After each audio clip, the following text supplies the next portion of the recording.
પણ બાપુ પહેલી વાત કહી દઉં, એક સરસ મજાનો આ ભંડારો હિન્દુ ધર્મના નિયમમાં તમે જાણતા છો, એકાદી વાત કરીને પછી તમને ગમે એવા ગીત અહીંથી ગાવા છે મારે. પેલા પૈસા બધા ભેળા કરી લ્યો, માલ હે તો મોહબ્બત હે યાર. ભીખાભાઈ પણ મારી ભીખાભાઈ ની ભાઈબંધીમાં ક્યાંય પૈસા નથી હો, જે કે પ્રેમ છે આયા. પ્રેમ વિના પામે નહીં ભલે હુનર ખરો હજાર, કહે પ્રીતમ પ્રેમ વગર મળે નહીં નંદકુમાર.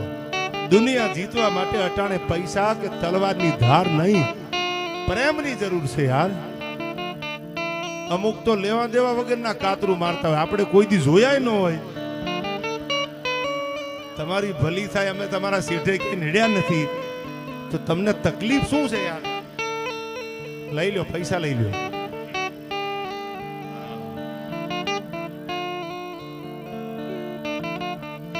પછી મારે વાત કરવી છે યાર, ભંડારો જે રાખ્યો છે જબરજસ્ત.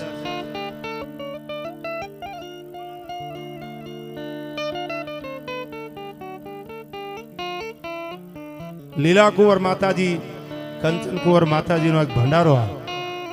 ભંડારો એટલે શું? સનાતન ધર્મમાં બાપુ ભંડારાનું બહુ મોટું મહત્વ આપ્યું છે. સંસારી જીવનમાં જીવવા વાળો માણસ હોય, તમારા મારા પરિવારનો કોઈ સભ્ય હોય, એ ગુજરી જાય, દેવ થઈ જાય, પછી આપણે એનું 12 કરી 12 દી પૂરા થાય, પરિવાર ભેળા થઈ એનું 12 કરે, જે કઈ વિધિ થતી હોય કરે.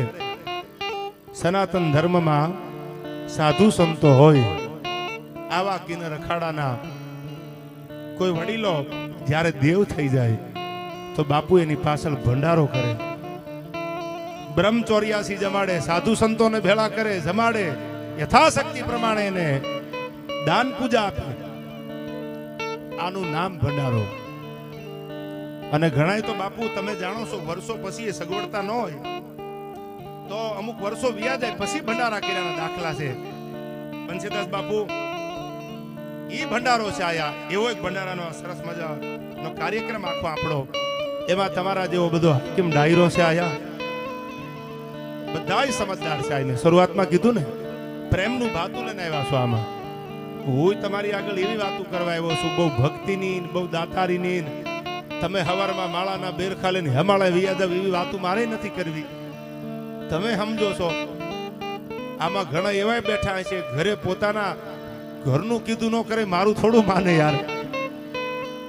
પણ આ સમજદાર છે વાત 1000%ની. હવે બધા સમજદાર છો એટલે મારી ખાલી 5-10 મિનિટ વાત સાંભળજો, પછી અહીંથી ગીત નવા ગાવાનો છું. તમને એમ લાગે કે એકને ગીત છે તો નવું ગાઈશ અહીંથી, પણ પેલા વાત સાંભળજો. સમજવા વાળા યુવાનો છો, સાહિત્યને તમે જીવતું રાખો છો, એટલા બાપુ બંસીદાસ બાપુ વાત કરું છું. મુરબ્બી ભીખુદાનભાઈ કાયમ કહેતા, મારા બાપુ 15 દી પહેલા હું સાયન્સ સિટી અમદાવાદ એમને મળવા માટે ગયો, એટલે અમે 2 કલાક બેઠા. હવે થોડાક રહેવા દો, ઈ રહેવા દો, મને નશો રહે ને એટલે ઈ ભલે પડે એટલા રહેવા દો. આ પૈસાની સ્મેલ હારી આવે યાર. ક્યારેક નવા બંડલ ક્યારેક આમ નાકે અડાડજો, તમને એમ થાય 2 દી ભલે પડ્યા નથી વાપરવા યાર. આહા આ રવિ, ભૂલી જાઓ. પણ હવે સાંભળજો, મારે વાત કરવી છે તમારી આગળ. ભીખુદાનભાઈ મને કહેતા, ઈ કે રામે લક્ષ્મણને એટલું કીધું કે લક્ષ્મણ જેના જીવનમાં આદર્શ ન હોય, જેના જીવનમાં વિવેક ન હોય, એનું જીવન ધૂળ જેવું હોય છે. આદર્શ વગરનું જીવન લક્ષ્મણ, એનો કોઈ વિવેક ન હોય, જેનો જીવનમાં આદર્શ ન હોય, એ જીવનની દુનિયામાં કઈ કિંમત ન થાય.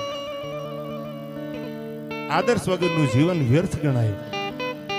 આવું કોને કીધું? રામે લક્ષ્મણને કીધું, પોતાના ભાઈને કીધું કે આદર્શ વગરનું જીવન વ્યર્થ હોય. તો રમજુ બાપુ સામે લક્ષ્મણે રામને જવાબ આપ્યો કે વાત સાચી છે તમારી, આદર્શ ન હોય, વિવેક ન હોય, એ જીવન આખું વ્યર્થ હોય. પણ ભાઈ તમે સાંભળી લ્યો, આદર્શ પકડવામાં, વિવેક પકડવામાં, જીભાન આપેલા કોલ પકડવામાં આખું જીવન વ્યર્થ બની જાય, આખું જીવન પૂરું થઈ જાય. એનું શું કરવાનું? આપણે ઘણાને કહે ને કે તો બહુ સાચો માણસ છે, આદર્શ માણસ છે, એ આદર્શ પકડવામાં આખું જીવન પૂરું થઈ જાય. રામ એનું શું કરવાનું? તો હવે સાંભળજો, રામ પાછો સામે જવાબ આપે છે. રમજ બાપુ, આવી વાતો તમારી સામે કરવા આવ્યો છું. શું કીધું રામે? કે લક્ષ્મણ, જે માણસ, જે સાધુ સંતો, જે વડીલો, દુનિયાનો કોઈ પણ માણસ પોતાના આદર્શ પકડવામાં પોતાના જીવન વ્યર્થ કરે ને, પોતાનું જીવન આખું ખપાવી નાખે, એ ખપાવી નાખેલું વ્યર્થ બની ગયેલું જીવન લક્ષ્મણ પાછા બીજા માટે આદર્શ બની જાય છે. જે આદર્શ પકડવામાં જેનું જીવન પૂરું થઈ જાય, વ્યર્થ થઈ જાય, એ પાછા બીજાના જીવનનો આદર્શ બની જાય છે. કેવો આદર્શ? કે જગતમાં દાખલો દેવો હોય તમારે મારા સ્ટેજ ઉપરથી તો મીરાબાઈનો દેવો પડે. ઝેર તો મીરાબાઈએ પીધા છે. પોતાનું જીવન બાપુ આદર્શ માટે જેને પૂરું કરી દીધું, દાખલો દેવો હોય તો મીરાબાઈનો દેવો પડે. મીરાબાઈ ઝેર પીધા છે. એથી આગળ જો તમારે કોઈ આદર્શનો દાખલો દેવો હોય તો હરિચંદ્ર રાજાનો દેવો પડે. ત્રિશુંગ રાજાની 32મી પેઢી, સૂર્યવંશી રાજાની 32મી પેઢી ત્રિશુંગ રાજા, અને ત્રિશુંગ રાજાના દીકરા એટલે હરિચંદ્ર રાજા. સાહેબ, એક નાનું એવું તમારું મારું મકાન મૂકીને મારે તમારે બીજે ધંધો કરવા, પૈસા કમાવા જવું પડે તો તમારી મારી આંખમાંથી આંખોડા પડી જાય કે મારે વિદેશ જવાનું, મારે પરદેશ જવાનું. આ બધા આમાંથી અનુભવ્યું છે. બધા તો શરૂઆતમાં તો કોઈ રૂપિયાવાળા હોય નહીં, મહેનત કરીને આ ફૂંદી પહોંચ્યા હોય ને ખબર છે કે એક નાનું એવું મકાન, નાનો એવો પરિવાર મૂકી અને બંસીદાસ બાપુ તમે વિદેશ જાઓ, પરદેશ જાઓ તો તમારી આંખમાં પાપડનો પડદો ભીનો થઈ જાય કે સાલો આ ઝાડવા કેદી જોવાય.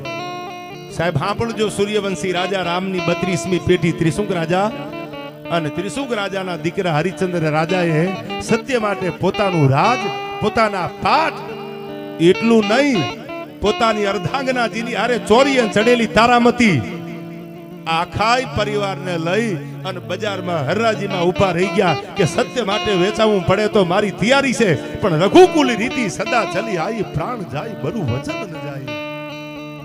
જેને જીભાનની કિંમત હતી, મારું વચન છે, એ વચન મારું મીઠા ન થાય. આને આદર્શ પાત્રો કહેવાય. આપણે દાખલા આના દઈશું દુનિયામાં. આવું જીવતર જીવી જાય ને જગત કોઈ દી ભૂલે. આ 32મી પેઢી છે. બધા સમજદાર છો એટલે વાત કરું તો રામ એમ નામ નથી આવ્યા. ઈ સૂર્યવંશી રાજાની 64મી પેઢી 64, 32, 33, 34, 35, 36, 37, 38 આમ થાતા થાતા થાતા થાતા રાજા અજથી માંડી, રાજા સગરથી માંડી અને એક એક રાજા ભગીરથ થી માંડી એતણ કડકો આડરો તીર ગંગા તટ જાય તો માનવીયા કુળની માય ભૂતનો હરજે ભાગીરથી. જેને ગંગાને નીચે ઉતારી આવા રાજાઓ જન્મ્યા. ઈ પરંપરામાં આવી સત્યતા જોઈ ત્યારે ભગવાને નક્કી કર્યું કે હવે મનુષ્ય બનીને જો દુનિયામાં જવું હોય તો અયોધ્યાના આંગણે રામના દરબારમાં, દશરથના દરબારમાં રામ થઈ અને જવાય. આવું ખોળ્યું, આવું ફળ્યું મને દુનિયામાં બીજે ક્યાંય નહીં મળે. રાજા તો બધે છે પણ અયોધ્યાના રાજા જેવો બાપુ ક્યાંય રાજા નથી થયા. અને હવે મારે જે વાત આપને કરવી છે, પણ ઈ પેલા દ્વારકાધીશને યાદ એટલા માટે કરું. વિદેશમાંથી આવવા વાળો ડોક્ટર હેનરી નિક્સન, વિદેશમાંથી બાપુ ઇન્ડિયાને જોવા આવેલો, એનું નામ ડોક્ટર હેનરી નિક્સન હતું. અને એને દ્વારકાધીશની મૂર્તિ સામું જોઈને તાર લાગી ગયો.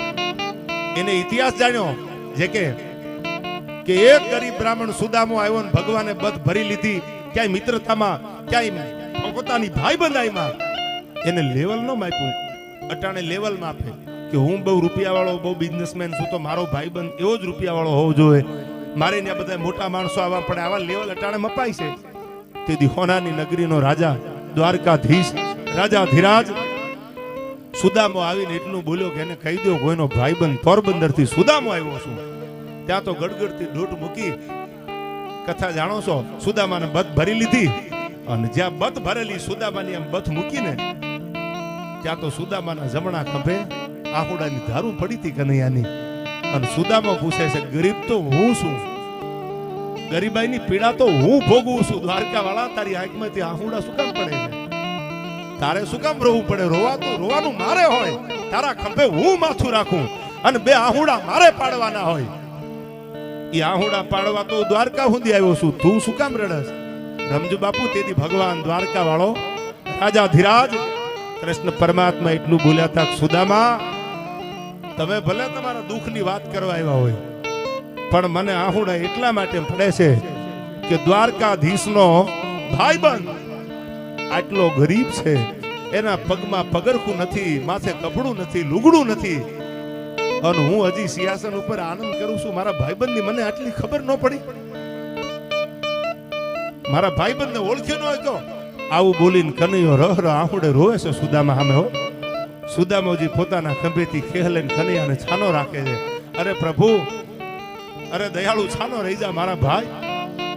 ડોક્ટર હેનરી નિક્સન વિશે વાત તમને કરું છું આયા, કે મેં આવો ઇતિહાસ જોયો, સાંભળ્યો. 52 ગજની ધજા ફડાકા મારતી હતી, ગોમતીના નદીના કાંઠે આવીને હું બેઠો. પછી મને એમ થયું મારે ઇંગ્લેન્ડ પાછું નથી જવું, મારે ભગવો પહેરી લેવું છે, સાધુ થઈ જવું છે. આયા આવી ભજનની ભૂમિ, આવી મિત્રતાની ભૂમિ, આવી સતીની જતીની ભૂમિ ઇંગ્લેન્ડમાં નથી, વિદેશમાં ફોરેનમાં આવું કઈ નથી. તમે ફરવા જાવ તો 5-15 દી મજા આવે, કરન્સી મોટી છે, રૂપિયા કમાવા જાવ તો મજા આવે, પણ આ મજા છે એ ન્યા નથી. ડોક્ટર હેનરી નિક્સન કહે છે. પછી ભગવા કપડા પહેરી લીધા બાપુ એને, પાછો આખો ભારતમાં ફરવા માંડ્યો. હવે સાંભળજો, એમાં રેલવેમાં 22-23-24 વર્ષની દીકરી ઇંગ્લેન્ડમાંથી આવેલી ભારતને જોવા, એને આ સાધુનો ભેટો થઈ ગયો. એટલે એને કીધું કે બાપજી તમે તો વિદેશના સાધુ એવા લાગો છો, ભારતના નથી. એ કે હા, કે તો આટલા બધા એજ્યુકેટેડ થઈને તમે ભારતમાં ભગવો શું કામ પહેરી લીધો? બાપુ આ ઘણા વાતું કરે છે ને, અમે બહુ ભણેલા છીએ, અમે બહુ ભણેલા છીએ. તમે ભલે ગમે એટલા ભણ્યા હોય, પણ મારા સનાતન ધર્મનો રૂખોડિયો સાધુ હાથમાં પાણીની અંજલી લઈ લે ને, તો બાપુ એકવાર દુનિયાને દેખાડી દે હો કે આમ જીવાય. આ એની તાકાત છે બાપજી. તેથી ઓલો ભૂરિયો માણસ, ઇંગ્લેન્ડ માંથી આવેલો માણસ, આ વાંચી લેજો આર્ટિકલ આખો.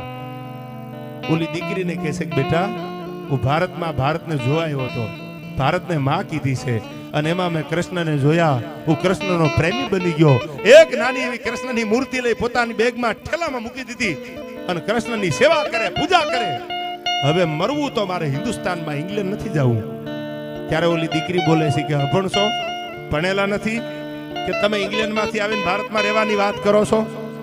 તેથી નૈના માતાજી એને એમ કીધું કે હવે સાંભળી લે, ઇંગ્લેન્ડની મોટામાં મોટી યુનિવર્સિટી, એટલે આમાંથી ભણેલા ગણેલાને ખબર હશે, કેમ્બ્રિજ યુનિવર્સિટી. એ મોટામાં મોટી કેમ્બ્રિજ યુનિવર્સિટીનો વિદ્યાર્થી નહીં, શિલ્પા માતાજી હું એનો પ્રોફેસર હતો. આવું કોણ બોલ્યા? વિદેશમાંથી આવવાવાળો માણસ ડોક્ટર હેનરી નિક્સન, કે હું કેમ્બ્રિજ યુનિવર્સિટીનો પ્રોફેસર હતો. ભારતમાં આખા વિશ્વમાં 3 વિશ્વયુદ્ધ થયા મોટા. પહેલા વિશ્વયુદ્ધનો ફાઇટર પ્લેન જે આવે, આકાશમાંથી જે યુદ્ધ થતા હોય ફાઇટર પ્લેન, એનો પાયલટ હતો. હવે તારે મને કઈ કેવું છે કે હું ભણેલો નથી, હું અભણ સુખ મેં ભૂલ કરી નાખી? પહેલા વિશ્વયુદ્ધના ફાઇટર પ્લેનનો પાયલોટ, કેમ્બ્રિજ યુનિવર્સિટીનો પ્રોફેસર, ઈ માણસ જો આવી જાય અને મારા દ્વારકા વાળાના, દ્વારકાધીશના ચરણમાં માથું મૂકી, ઓખાની ધરતીમાં પગ મેલી, અને સાહેબ ઇંગ્લેન્ડનો ડોક્ટર હેનરી નિક્સન એમ કહી દે કે હવે મારે ઇંગ્લેન્ડ નથી જવું, હવે મારે ભારત રોકાઈ જવું છે. આ આપણા સનાતન ધર્મની, આ આપણા ભગવાનની, આ દ્વારકાધીશની તાકાત છે સાહેબ. આયા ભૂરિયાને ભગવા પહેરવાનું મન થઈ જાય, ઈ મારો તમારો ભારત દેશ છે. આયા આના મૂળ ન હોય, દુનિયામાં ફરવા જાવ તો ભારતને વગોતા નહીં.